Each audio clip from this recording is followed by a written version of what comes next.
Good morning. Welcome and thank you for joining us for Human Kinetics webinar, the 5 most common bodybuilding contest preparation myths with Pete Fitschen and Cliff Wilson. My name is Alexis Kuntz, Human Kinetics social media marketing manager and a facilitator for today's presentation. The webinar is scheduled for 1 hour. The session is being recorded and will be available for playback. By the end of the day tomorrow, you can expect an email containing the link to the recording. A certificate of participation for today's webinar will also be attached to that email. Due to the large number of participants today, audio for the webinar is being broadcast through your computer speakers, not your phone line. With this setup, you'll be able to hear me and our presenter, but you'll not be able to speak to us directly. We allow time at the end of the presentation for questions and answers, so please submit your questions during the webinar, or you can wait till the end, located in the chat box function on the toolbar of your screen. Just type your question in the box and click send. I'll collect the questions and provide them to the presenter during the Q&A session. We're looking forward to a great presentation today, but first I'd like to give you a little more information about our presenters. Pete Fitschen is the owner of Fit Body and Physique, where he works full-time as a contest prep coach. He's been competing in natural bodybuilding since 2004 and won his natural pro card in 2012. Cliff Wilson is a professional natural bodybuilder and one of the top physique coaches in the industry. Wilson's clients have amassed over 100 pro cards, more than 60 professional titles, and 9 world championships. So without further ado, I'll hand over the presentation. Welcome, Pete and Cliff. Yeah, thanks for having us.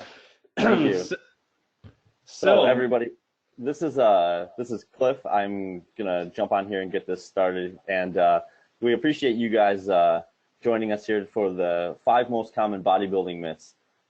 Pete and I wanted to address these 5 because we see these repeatedly over and over again in our careers, and even though the sport of bodybuilding has seen great leaps in education and knowledge of the average competitor, these are 3 myths that we continue to see persist regardless of the increase in knowledge. So even though Alexis gave us a little bit about each of us, Pete and I want to give you guys a little bit more about our backgrounds. Yeah, so for my background, so I have a PhD in nutritional sciences from the University of Illinois.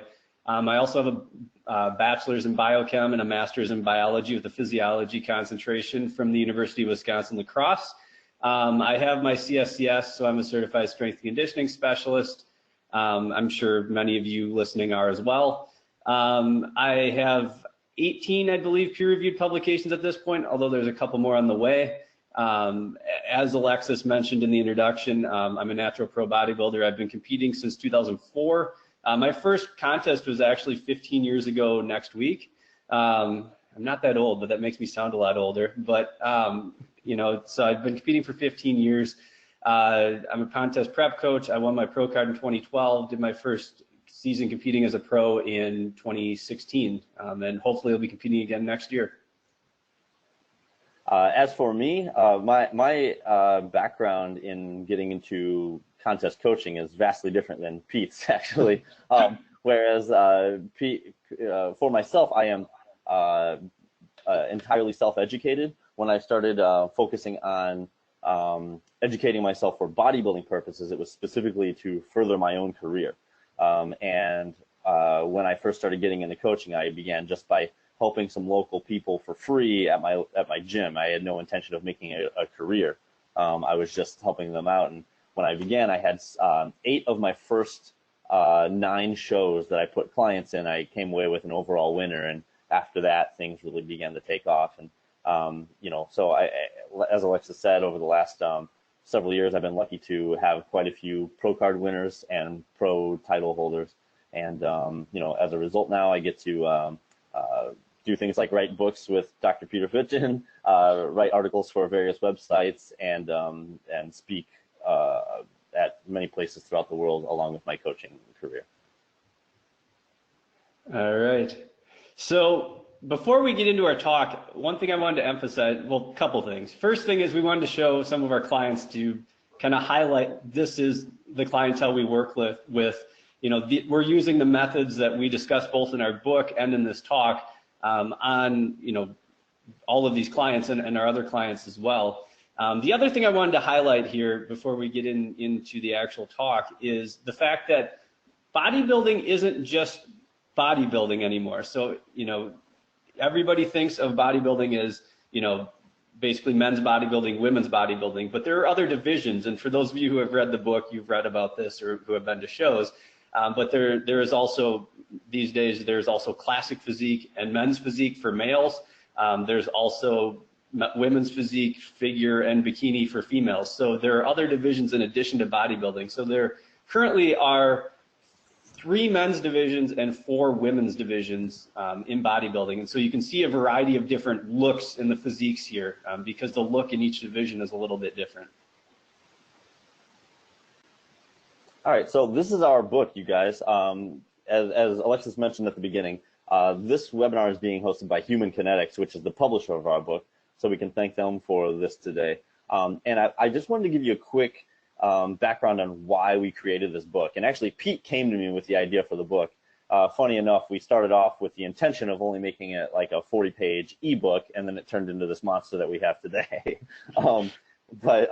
The reason we wanted to put it together is because one thing that we noticed is that other bodybuilding books that were on the market, they kind of fell into one of 2 categories. They were very science-heavy books that tend to try to use more calculations to guide the bodybuilding process. For example, they would say, this is how many calories you can consume per day by doing this much percentage of fat, this much percentage of protein, this much percentage of carbs, things like that. When Pete and I realized in real life, that's not really what we do. We don't use calculations in that manner to create effective plans for our clients. And then on the other hand, there were bodybuilding books that were purely experience-based approaches by the authors, but a lot of times there was not really any scientific backing for these approaches. And so Pete and I wanted to put together a book that was based upon hard science that put in real-life cases, because a lot of times in real life, it's not you should consume this many carbs, this much protein, this much fat. It is you should consume this much carbs, protein, and fat if you're in this situation, and then you should consume this much carbs, protein, and fat if you're in that situation. There is a lot of situational concepts in this book. And then in instances where we don't have hard science to back up what we've seen working in real life, we try to offer real hypothesis on maybe why we're seeing things working in real life that haven't yet been proven by science. So, this is why we put this together, and this is what we really believe we accomplished with the book. So, for those of you that haven't read it or you're still working your way through it, I think you'll find that you're going to get the best of both worlds with this one. All right. So we're going to start off here with myth number 1, cookie cutter contest prep length. I'm going to start off by saying that this is probably one of the worst offenses I see by competitors to this day. When I have people email me for contest prep, I've looked at the numbers, and usually it fluctuates a little bit, but it's usually between 6 and 10% of clients choose an appropriate prep length. What I mean by that is a lot of times competitors come to me and they say, hey, I want to do a show on this date. And only 6 to 10% of competitors have chosen an effective contest prep date. And you may ask why that's so important, and we're going to get into that. But the big takeaway you need to know right away going into all of this is that if you choose the wrong show date, it doesn't matter if you make all of the correct dietary changes, all of the correct training adjustments, and all of the correct cardio changes. You will fail before you even get started.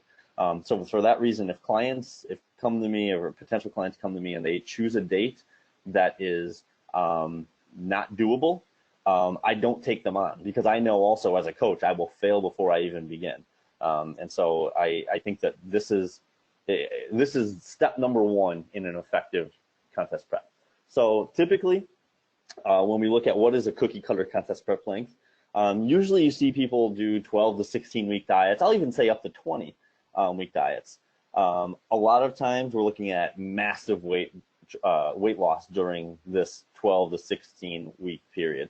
Oftentimes I see people trying to lose 30 to 50 pounds or more in a very short time span. And when you break that down, that is a lot of pounds to be lost every single week, week over week. To accomplish this, usually we need massive caloric deficits and rapid increases in cardio. And while it may seem to be a good idea to continue growing as long as you can and then diet in a short time period, we're going to look at why going slower is often the best idea. All right, so what are some of the benefits of a slower loss and a longer prep? First off, you're going to get increased muscle retention. Muscle loss during contest prep will vary from person to person, but you are going to hold on to all that hard-earned muscle when you do a slower prep. You may be able to get a few weeks of extra growth time by doing a shorter prep, but you'll probably give it all back at the end. It's going to give you more time to get leaner. A lot of times, I don't, if I would venture to say, I would say that probably upwards of 85% of competitors don't get as lean as they probably should. When you go slower, you're going to see reduced metabolic adaptation. Your metabolic rate will not slow as greatly. It will allow things for like refeeds and diet breaks. You are going to have improved performance in the gym. You're going to hold on to your strength. You won't see these massive strength losses that come with these really drastic preps. And you may be able to be ready early, which could allow you to add some food back going into your show. And this is a big one, especially for first-time competitors, less stress. One of the biggest stressing questions going into a show is the "will I be ready" question that is lingering in the back of many people's heads. And if you are ready early and you are giving yourself plenty of time, you won't have that "will I be ready" question lingering over your head. You will know you'll be ready. So how long is long enough? People always say, well, then how long should I prep? Well, the first thing you need to know is that prep length shouldn't be arbitrary. I don't want to say, hey, longer preps are better. And then so people say, well, I'll just diet for 30 weeks. Your prep length shouldn't be arbitrary. It needs to be determined by your current body composition and nutritional status. I could say longer preps are better, but somebody that needs to lose 18 pounds over the course of their contest prep clearly doesn't need a 35-week prep. But if somebody needs to lose 40 pounds, they may need a 35-week prep. The more body fat you need to lose, the longer your contest prep should be. It needs to be based on body fat, not just some arbitrary number plucked out of the sky. Prep should be long enough to allow ample time to complete your task. So the question is, how long is long enough? So when we look at here at the bottom of the screen, we see rate of loss. It's something that I stress to my clients all the time is ROL. It's everything. Generally, I like to see, and Pete and I tend to, we fall pretty closely within these numbers here. I want to see women usually losing about a ½ pound to 1.25 pounds per week, and men about 3/4 of a pound to 1.5 pounds per week. Now, these figures are based on a couple of things.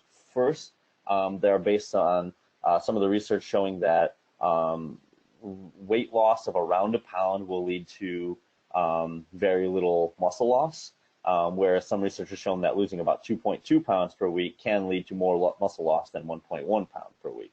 And then also, these are very attainable rate of loss based on our experience. I'll even say the high end of those ranges even sometimes can be difficult to maintain.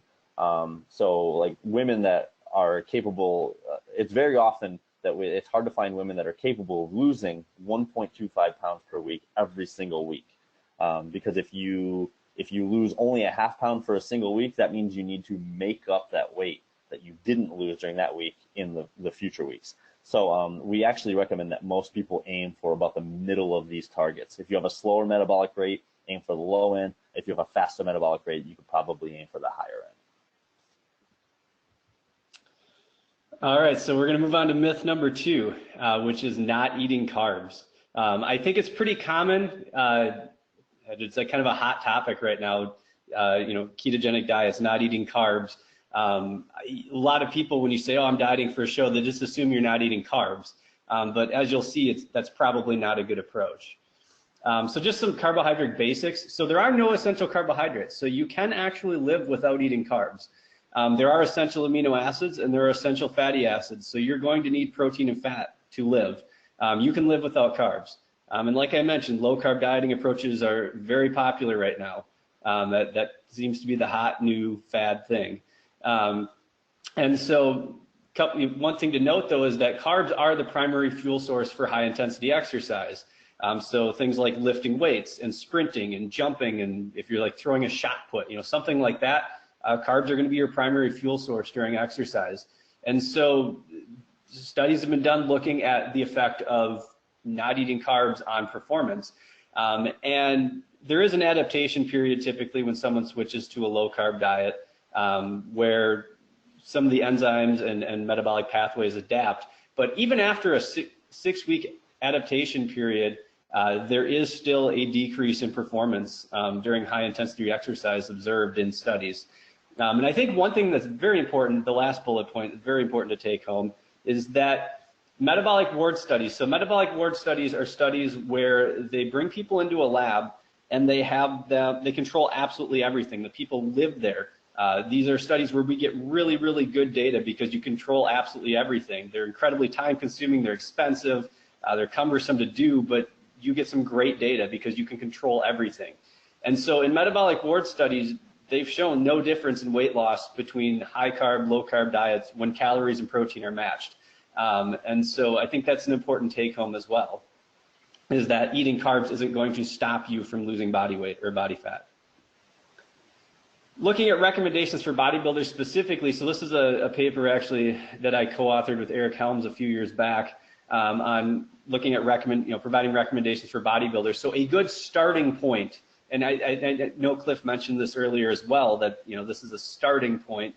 This isn't going to be the case for everybody, but for a starting point, 1 to 1.4 grams per pound of protein, 20 to 30% of calories from fat, the rest from carbs were kind of the recommendations from that research review.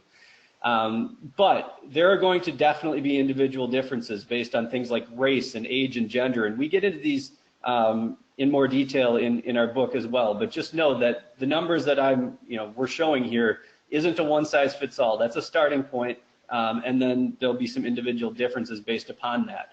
But as far as actual carb intake, general rule of thumb, once you have appropriate protein and fat in your diet, get away with as many carbs as you can while still seeing your target rate of loss. That may differ greatly from person to person. I had a client win a pro card recently who was eating under 100 grams of carbs a day, and I had a pro client do very well recently who hasn't gotten below 300 grams of carbs a day. And so it definitely can vary greatly from person to person. Then moving on to myth number 3, high reps to get toned. This is something I actually did during my first contest prep. I did a lot of things. If you're going to talk about ways to do things wrong, I did a lot of them during my first prep 15 years ago because there just wasn't the information out there that there is currently. And so one of the things I definitely did was do exclusively high reps in an attempt to get more cut up. But if you look at, the science behind that approach, so if we talk about weightlifting and hypertrophy, muscle is going to respond to a stimulus. That stimulus is going to be different between resistance and endurance exercise. You take a look at a power lifter and a marathon runner, they look drastically different, and because their muscle is responding to a different type of stimulus. It's also important to note that there's no toning stimulus or toning response. There's not like a magical response or a stimulus that muscle receives and does something drastic or crazy to tone muscle. And so all rep ranges stimulate hypertrophy through enough intensity. And so what you see in the literature here is they've looked at very low and very high rep ranges. And so typically bodybuilders train, in the 6 to 12, 8 to 15, 8 to 20 type rep ranges you commonly hear recommended for bodybuilders. But volume match studies looking at lower rep ranges, for example, 7 sets of 3 versus 3 sets of 10, where volume was matched, found similar hypertrophy. So you can grow from low reps. But it's important to note with this study that the participants in the 7 sets of 3 group were more beat up. There were people that had to drop out due to injuries, because if you think about it, 7 sets of 3 is a lot of beating on your joints to get that much, to get the volume in. Whereas the 3 sets of 10 group still felt pretty fresh and could potentially get more work in. But nevertheless, 7 sets of 3 still stimulated the same hypertrophy when volume was matched. And then looking the other end of the spectrum, 3 sets of 8 to 12, the traditional bodybuilding rep range, versus 3 sets of 25 to 35, so extremely high reps, they show the same hypertrophy when taken to failure. So you can grow from very high reps taken to failure. However, I think it's important to note in this study that the group in the 25 to 35 rep range had a lot of discomfort, and there was pretty common, for example, after a set of 25 to 35 on leg press taken to failure, for participants to end up vomiting because of how, anyone who's done a set of compound leg movement in that kind of rep range near to failure knows what that feels like. So you can absolutely train in a variety of rep ranges and grow, but the 6 to 12, 8 to 15-ish, kind of those moderate rep ranges are probably going to give you the best of both worlds, where you're going to grow without getting too beat up and without doing painfully high rep ranges that cause you to vomit. But there is some evidence that a variety of rep ranges may be superior to a single rep range for hypertrophy. So, instead of always staying in the 8 to 12 or always being in the 8 to 15 rep range, venturing down into some of those lower rep ranges or up into those higher rep ranges might be beneficial as well.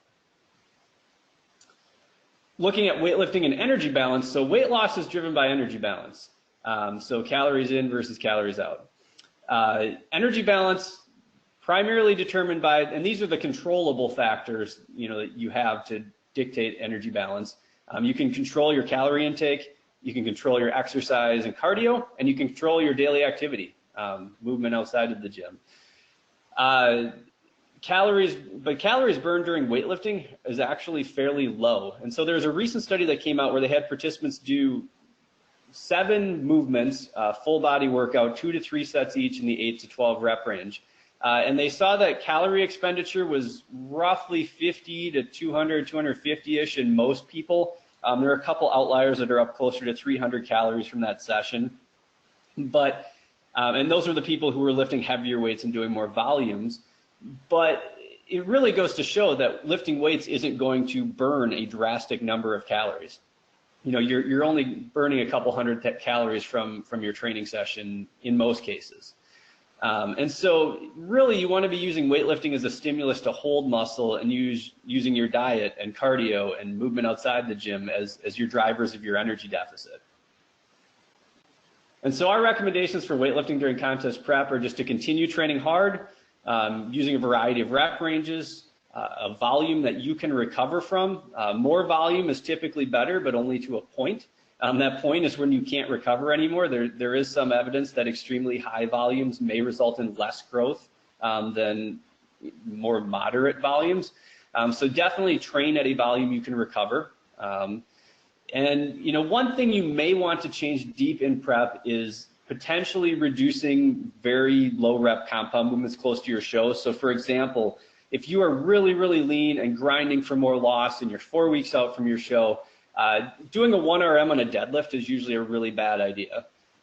You're going to be a lot safer and probably be able to recover a lot better, keeping that maybe at like 6 or 8 reps, rather than grinding singles or doubles when you're really lean and that close to a show. But other than that, for the most part, training should stay fairly similar during contest prep to what you're doing to build the muscle to begin with. Just the take home from this whole myth is that you don't switch to exclusively high rep ranges in an attempt to tone. That's not necessary at all. Your energy balance is what's going to get you leaner, and lifting is going to provide that stimulus to hold on to muscle so you can see it. There's muscle there to see when you do get leaner. All right, myth number 4, cutting water during peak week.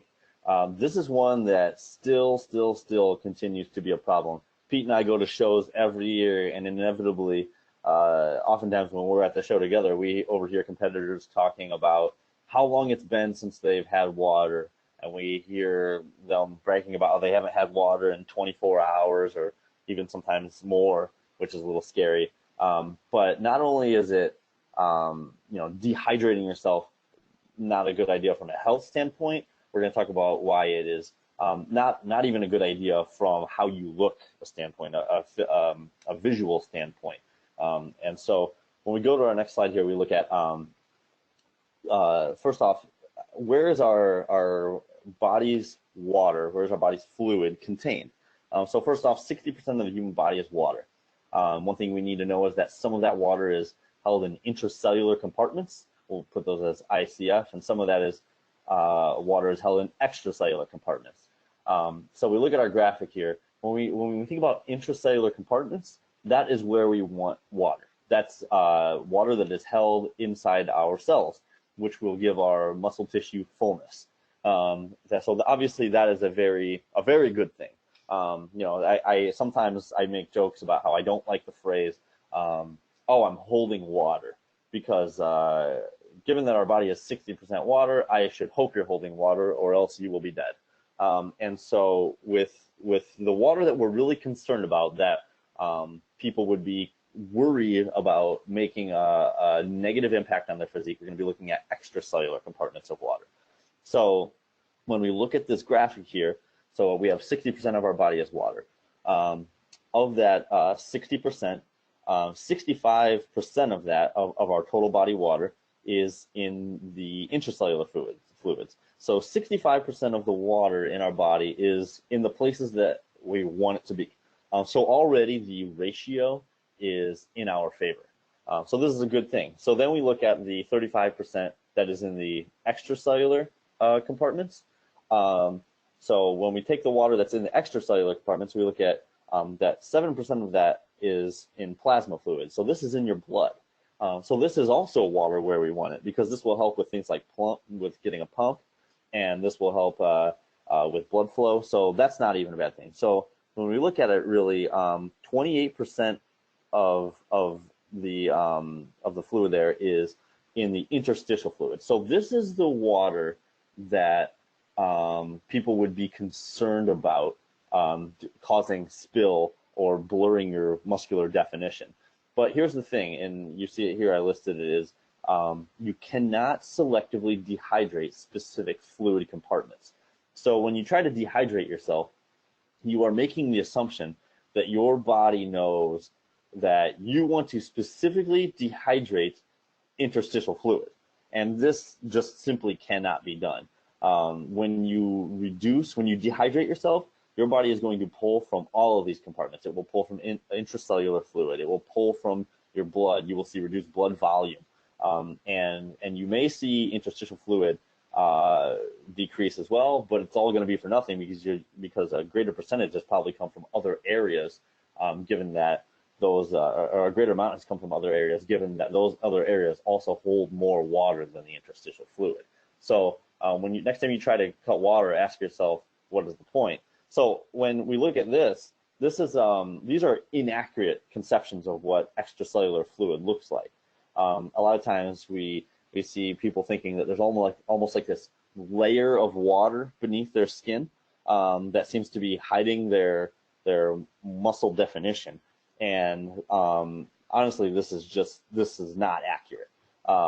Otherwise, when we look here on the left, if there was a layer of water underneath our skin, we would see bodybuilders backstage poking themselves with a pin and just draining themselves minutes before walking out on stage. But obviously we don't see that, because there's no specific layer of water. Water is interspersed throughout our body with a whole host of other things. So there's not just simply a layer of water that's hiding our muscular definition. So when we go to our next slide here, we look at the role of water in our peaking. So you ask, like, okay, why do I need water? So first off, water is stored with glycogen. That's stored carbohydrates. I think everyone at this point knows that you should carb up before a bodybuilding show. But the thing that I don't think many people understand is that the carbs will help to give our muscles fullness when they get stored as glycogen, but the water is actually contributing to a greater amount of that fullness than the glycogen itself, because glycogen must store with water. Glycogen requires water in order to be stored. Glucose will not be stored in a dehydrated state. So if you are carbing up and carbing up and carbing up, and you are not drinking water, that glucose is actually just going to float around and wait for water. And oftentimes what can happen, and Pete and I, one thing that we always say is when we are sitting in the audience at a bodybuilding show, we can always spot the people that have cut water. They have this certain look to them that is both somewhat flat and somewhat spilled over. And so you may ask, like, how can it be possible to be flat and spilled over? Well, but I mean, think of it this way. The water isn't really the culprit of the spilling or of blurring of muscular definition. It's the carbohydrates. The water will follow wherever the carbohydrates go. One analogy that I always use is if I have a bathtub with the drain open and I turn the water on, the water will simply empty out through the drain. This is how our bodies normally work. When I drink water, and I drink a lot of water, I will simply urinate out the excess. My body will take what it needs and I'll urinate out the excess. But if I begin throwing sponges into that tub, the water will stick to the sponges. The sponges are carbohydrates in this situation. So if I throw sponges into the tub, the water will continue to stick to the sponges. Our goal should be to fill up the tub with sponges to the very top. And so that way, that would signalize that we fill up our glycogen stores completely and we stop. But if I throw too many sponges into that tub and I breach the top of the tub, surely I'm going to plug it up and I'm going to start having some sponges go onto the floor and the water will follow because I've put too many sponges into the tub. Now, the problem in that scenario was not that I turned on the water. The problem was that I threw too many sponges into the tub. I would have been just fine had I not thrown so many sponges into that tub. So you need water, because without water, you will have no glycogen and you'll have no fullness and you won't have any pump. Now, the picture on the right here is actually Pete from his last contest prep.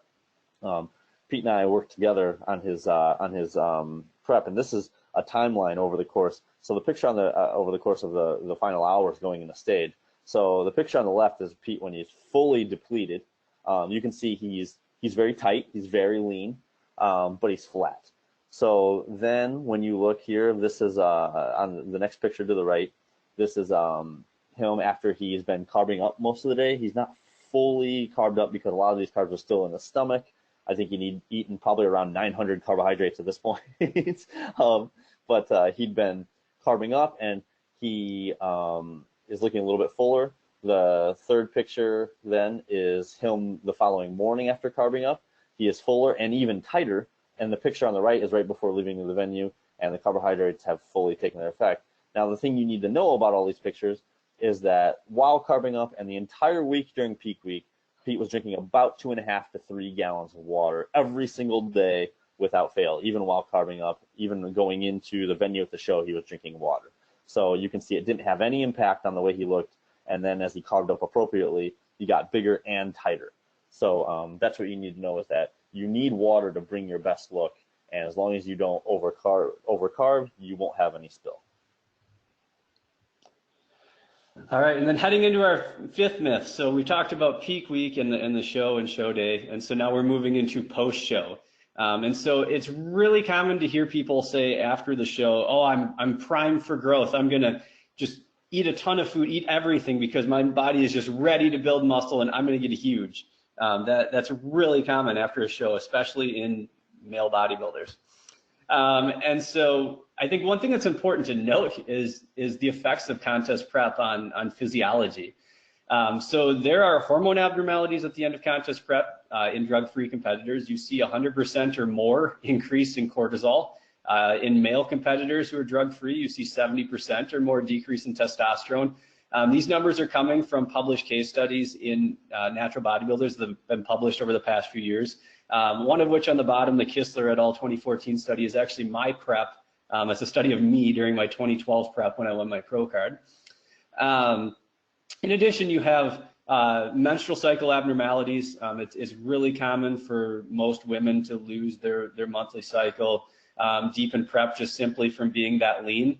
I think that brings up a really important point that, you know, in the off season, you know, for a woman, you need to gain enough weight back that you have a normal cycle, and you have that most of the time. You shouldn't be sitting super lean without one always. That's not good for overall health. You also see lean mass loss during contest prep. Somewhere between 6 to 14 pounds have been reported in studies in males. Maybe a little bit less in females. Maybe that's due to, you know, testosterone not being quite as high in a female as when they start as it is in a male.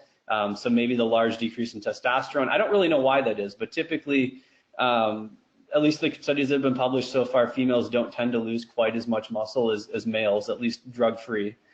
You also have a reduced metabolic rate.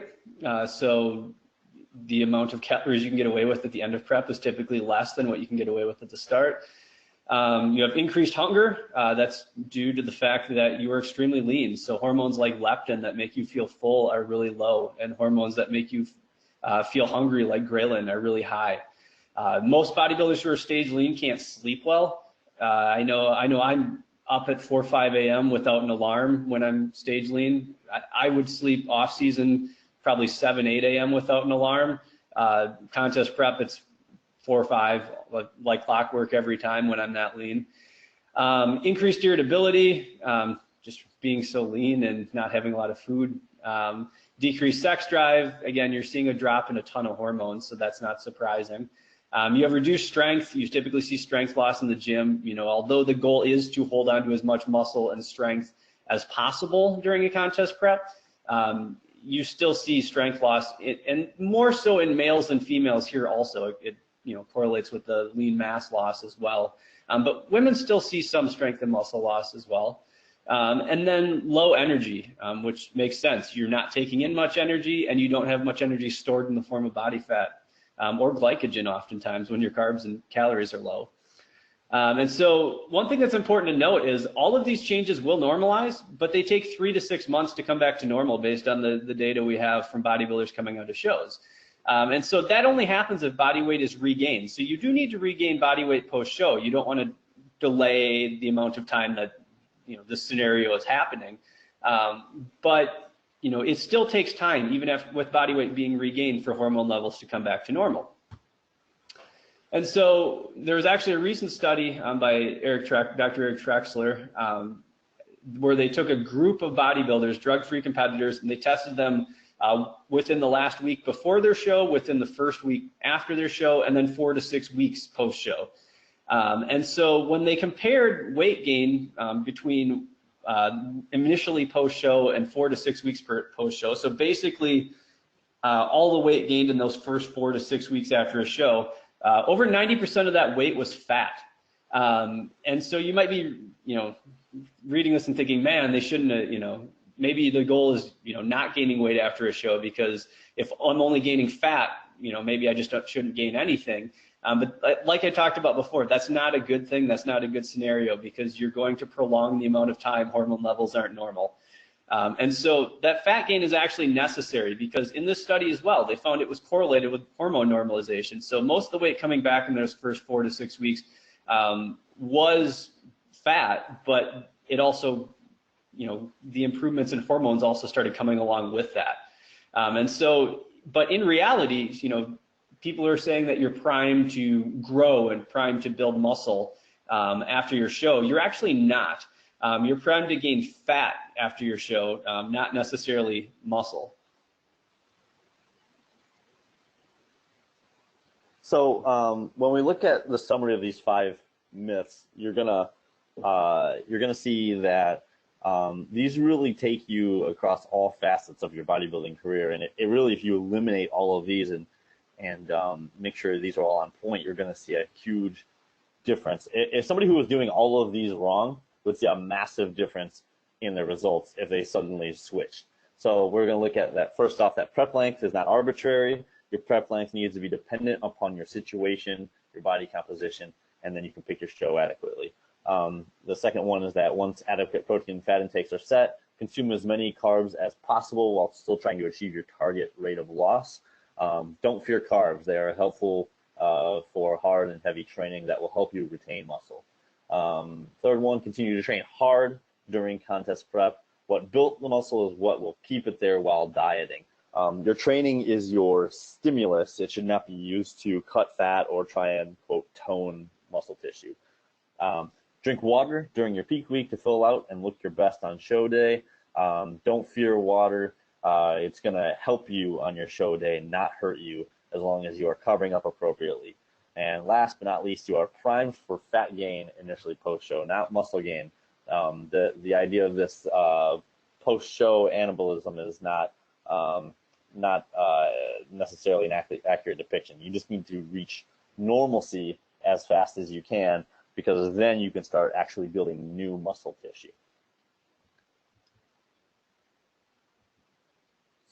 So we have our reference page there real quick, and this will be emailed to all of you guys, and then you can check some of those out if you would like. Okay, guys, thank you so much for a great presentation. We had a number of questions come in throughout the presentation, but I just want to point out that you can purchase the book from our website, us.humankinetics.com, using the discount code L1339. It's on your screen, and you'll get 30% off the book. So I'm going to go ahead and read some of the questions for you guys. One of the ones that we received is, it says, is 8 months too long of a cut for a first-time bikini competitor starting at 25 to 26% body fat? I'll start off with this one. I don't want to say that 8 months is too long to cut, but if this is your first contest, my advice would actually be to break up that contest prep, because one thing that Pete and I have both noted is that for someone's first contest prep, how much they can withstand psychologically is vastly different than somebody who's been through the process 2 or 3 times. And I think an 8-month prep for a first-time competitor will likely lead to you feeling very burnt out by the end. So my suggestion would be to maybe diet for 4 months, to get about half of the weight you would need to lose off, take a break in there of maybe a month or 2, and then pick a show of an appropriate time and go back and finish the job. I'm not sure if you had any follow-up on that, Pete. Yeah, that would be my thought also. And 8 months may or may not be long enough. And so my advice to a first-time competitor too, on top of those things, would be flexible with show selection. A lot of people go into their first show and say, well, I have to do this show, it's this date. If you can be flexible, that we talked about reducing stress with the longer prep. Being flexible in show selection can also reduce stress. So if you start your contest prep and you have, I don't know, maybe you're starting prep now for fall and you have, show options from September to November, and you have a couple options each month, then you can kind of pick your specific shows based on when you're ready. If prep goes really well, you pick something in early September and start, your contest season right away. If you end up needing to lose more than you think, which is oftentimes the case with the first-time competitor, you have more time and you can do something in October or November, but you just have options rather than trying to force something. Okay, thank you. One of the other questions we received is the length of prep also a big indicator of total muscle loss? And where there is increased muscle retention, does it resist the loss of muscle because of the length? So I guess my thought on that would be, a longer prep doesn't necessarily mean someone loses more muscle. I think what you need to look at also is the rate at which they're losing. Someone who is doing a short prep but dropping 3 to 4 pounds a week is going to lose significantly more muscle than someone who's doing a longer prep losing 1 pound a week. And so I would look more at rate of loss rather than length of prep when it comes to what's going to cause you to lose more or less muscle. Yeah, I'm going to follow up on that real quick too, because muscle loss, muscle loss, or let me even put it this way, the fear of muscle loss drives competitors to do some really self-sabotaging things. I think you'd agree with that, Pete. Yeah. the fear of muscle loss. And one thing that Pete and I actually I think we wrote a section on this in the book is what about muscle loss? So I think sometimes people hear long preps and they think I'm going to lose muscle. And then another thing that concerns people with muscle loss is they think when food gets low, they're going to lose muscle. I had a client literally just yesterday email me and say that his carbs got down to 150 grams. He's in contest prep, and he's like, won't I lose muscle? He's used to eating quite a bit. He's like, won't I lose muscle on such a low amount of food? And what you need to realize is that the absolute number one determinant for muscle loss, assuming your training is the same, is going to be how fast you are losing. That is the most important thing you need to look at for muscle loss. If it doesn't matter if you're a bikini competitor and you're down to 1,100 calories per day, if you aren't losing more than a pound a week, you're probably not losing any muscle. I mean, and if it is, it's very, very minimal amounts. But if you're starting to lose over a couple pounds a week, you're probably losing some muscle. Okay. So since we were talking about rate of loss just now, how would that number change based on age? Or is that a fact? Yeah, if you want to take this one. Yeah, I would say that in terms of what you should do, doesn't necessarily change, or at least I don't change that. But what you're capable of losing might change as you age. So I sometimes have some clients that get concerned so I've been working with some of my clients for several years, and they're like, hey, how come my food is getting so low? How come I have to get my food so low to keep the same rate of loss as opposed to when we first started working together? And I'm like, because you were 36 when we first started working together, now you're 44. Because our metabolic rates will slow as we age. So one thing that I would say is going to be different is you can keep the same rate of loss, but you will probably have to lower your food a little bit as you get older in order to keep that same rate of loss, or you can keep the same food and go with a slower rate of loss. Okay.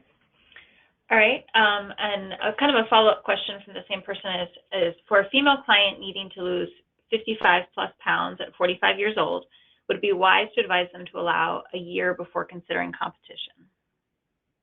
Yeah, I mean, I would say, yeah, I'd say be flexible in your show selection, but I think this goes back to what Cliff was talking about in the first question too. Someone who has 55 pounds to lose, I would definitely be breaking that up. I probably wouldn't try to lose 55 pounds in one shot. I'd probably throw a couple diet breaks in there along the way. There's some evidence there might be physiological benefit of that, but there's definitely a psychological benefit in terms of allowing you to keep working hard, staying consistent, avoid getting burnt out. So, definitely give yourself plenty of time so that you can have breaks in there. And so that might mean the process takes even more than a year potentially, but you're going to have breaks. It's not going to be just one, shot to the finish. Okay. And kind of piggybacking off of what Pete said, one thing that, I know I do for myself, and I know Pete does as well. I think a lot of people will find that when they are getting lean for a contest, there's kind of a spot where most people start to tend to feel not very good physically. And it's usually the point where our body starts to become uncomfortable being so lean. What I usually like to do is diet just about up to that point of maybe feeling a little uncomfortable, and then pausing, bringing your food up a little bit, getting yourself feeling good again, even if it means gaining a pound or two back, and then going and finish the job. I like to go into that final hard stretch as fresh as possible. And I like to do that for my clients, the ones that are patient enough to do it, as often as I can. So like Pete said, I think keeping things a little open-ended and kind of breaking up those longer diets will help people immensely, both physically and mentally. Okay, great. The next question we have is, how do you determine the appropriate amount of refeed carbs and front-load carbs for a bikini competitor? You want to take this one, Cliff? You want me?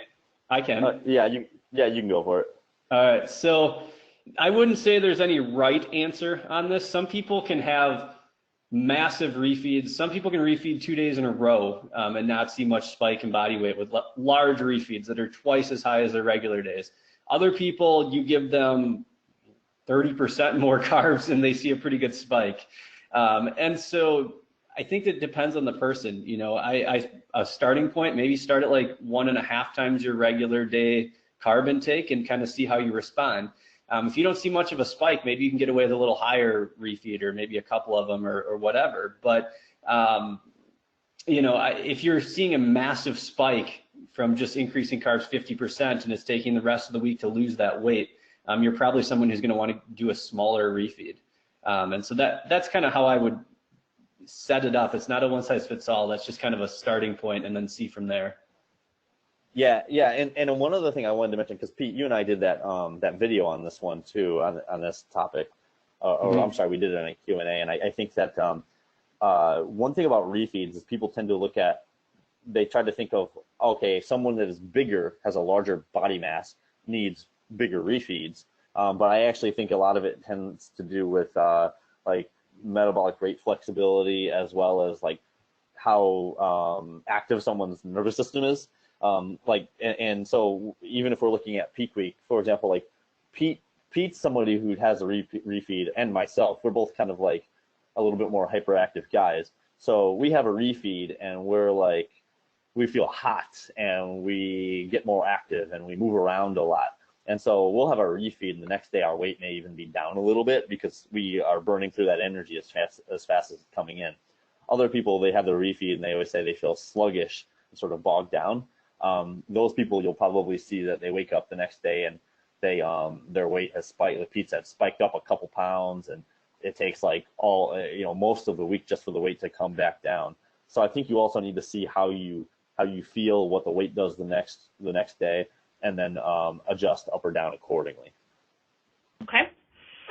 Next question is, how do you keep potassium levels high on or before peak week when potassium-containing foods might be limited due to calorie restrictions?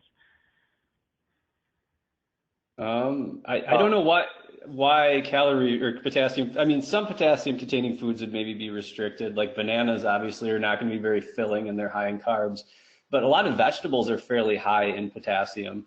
And usually vegetable intake is going to go up during prep. So while, potatoes or bananas might not be quite as high, other vegetables are going to probably be pretty high at that point.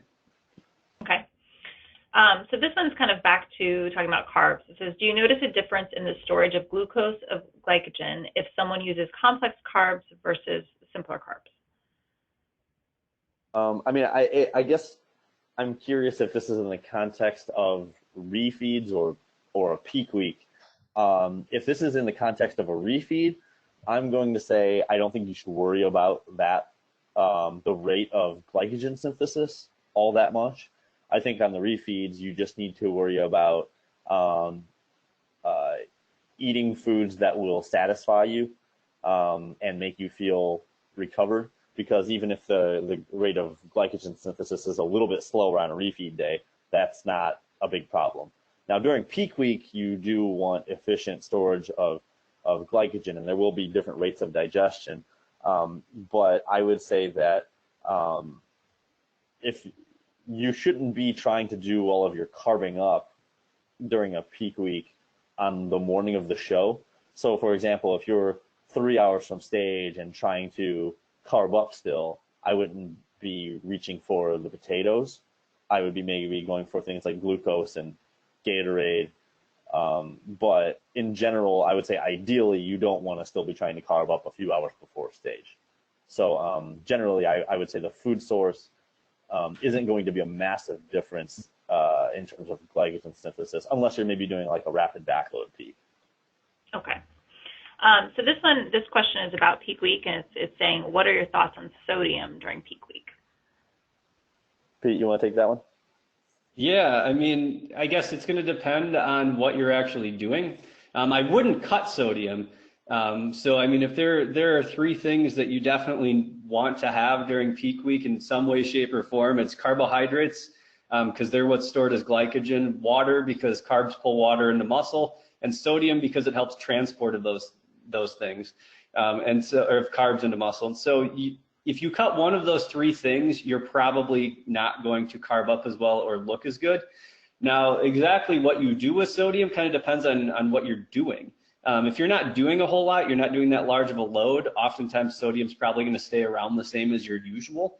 But if you're doing a really aggressive load, you might need a lot more sodium. You know, when I rapid backload people, I rapid backloaded a guy on over 1,300 grams of carbs last fall before a show, and his sodium was unbelievably high. He was adding salt to meals. So it was much higher than a normal day to help transport and utilization of those carbs. And so I think it depends on the situation. The more you do in terms of a carb load, oftentimes the more sodium will need to increase, but I definitely wouldn't decrease it. Okay. So this question is about how many shows you do and spacing between that. It says, is it bad or dangerous to do a bodybuilding show, then maintain for 3 to 4 weeks for the next show? What would you recommend if the shows have a large gap in between? They went on to say that they've completed 1 prep and 2 shows, so this will be the second prep.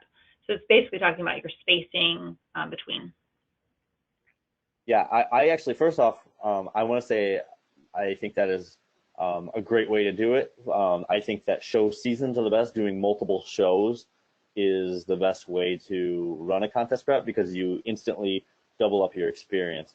I think 3 or 4 weeks is a very good amount of time. So what you do in between that time depends on what you did in your first show. If you do your first show and you feel like you need to be leaner, then I think you need to resume dieting for those few weeks before your next peak week so you can try to get a little bit leaner.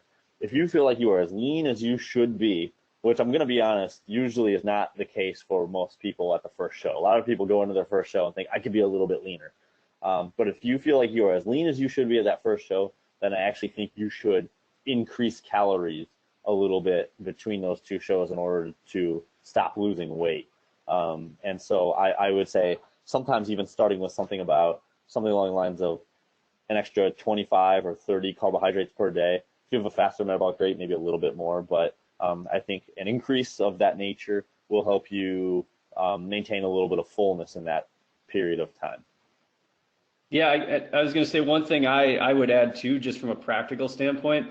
I've worked with clients who have had like 5, 6, 8 weeks between shows, just the way things worked out, which is a little longer than I typically recommend between shows. But oftentimes just sticking something like a photo shoot in the middle can be a good motivator to stay on track and keep pushing. You know, if you do have like 6 or 8 weeks between shows. One other thing, that's a very good point, Pete. And one other thing I wanted to mention that is sort of, it's not directly the question, but it's related to this. If you were doing 2 shows, I actually think, you know, I could say, hey, add 30 carbs between that period of time, but that's not where people go wrong.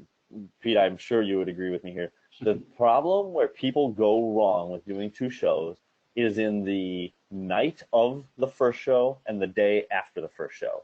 Yep. Oftentimes there's this mentality of, I have 4 or 5 weeks until my next show. I can enjoy myself for a day. And they put 5 pounds. Now, let's say a majority of that is water, you know, maybe 3 pounds of that is water. So they put on maybe 2 pounds of fat. You can kid yourself and say you put on muscle, but you didn't. Your hormones are too tanked to really put on any muscle, and you're not going to put on 2 pounds of muscle in a single day. So you put on almost entirely fat. So then you have to take off that fat that you already invested in losing, and you're going to lose more muscle re-losing the same fat that you've already lost. So that's actually going to make you look worse at your second show, is if you gain a bunch of weight in the post-show period at the first show.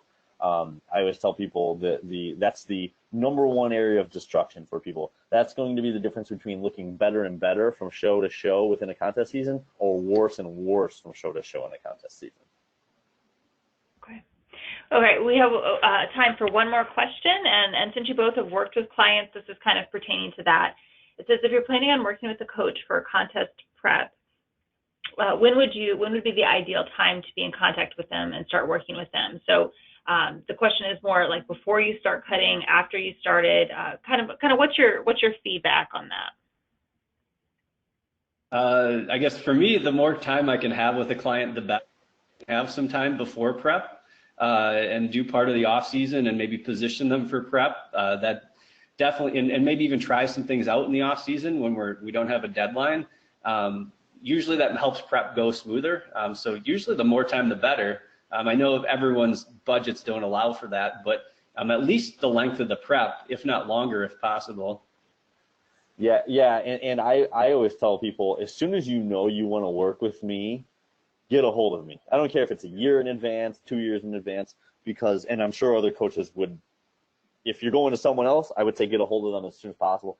Tell them what you were thinking, because like Pete said, even if somebody can't afford to work with me for a long period of time, let's say they can only afford a 15-week prep with me, I can tell them, hey, you need to be at this spot by 15 weeks out. Because if they get a hold of me at 18 weeks out and say, hey, I want to start with you in 3 weeks, I'm like, well, you're not in position to be ready. And that's honestly usually the case. People are not in position to be ready. So if they would have gotten a hold of me at a year out, I could say, hey, at 15 weeks out, I need you to be about this weight. I need you to be in this position so that I can come in and finish, help you finish this job effectively. Okay. All right. We do have more questions, but we're out of time. So for those that didn't get their questions answered, please check out their book. Many of the things that you've asked are featured in the book itself. And just to reiterate, you can purchase their book at on our website, us.humankinetics.com, and use that promo code that you see on your screen to get 30% off the book. I want to thank both Peter and Cliff for this great presentation. And again, thank you for joining us. Have an awesome day.